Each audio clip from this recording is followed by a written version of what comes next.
I'm Jacques Ruppnik. I'm a professor at Sciences Po and a very committed European.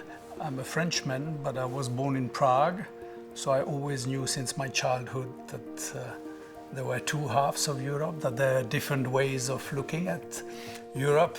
And of course, I grew up in a Europe divided, and therefore the idea of reuniting Europe was perhaps closer to me than to most people.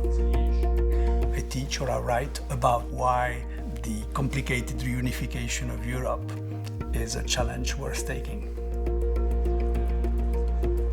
The big benefit is the one that people hardly measure, which is the European continent, or most of it, has been reunited peacefully through democratic process and, on the whole, to the mutual economic benefit of both sides.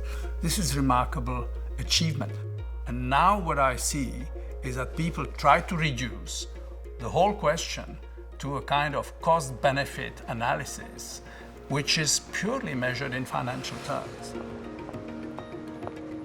How many politicians have had the courage to say, my fellow countrymen, I understand that you have apprehensions and fears and there are problems, I don't ignore them, but, this enlargement has been a tremendous success story. We haven't heard the positive message about what this peaceful reunification of Europe meant for us historically. I mean, if you look at European history, this is an unprecedented thing.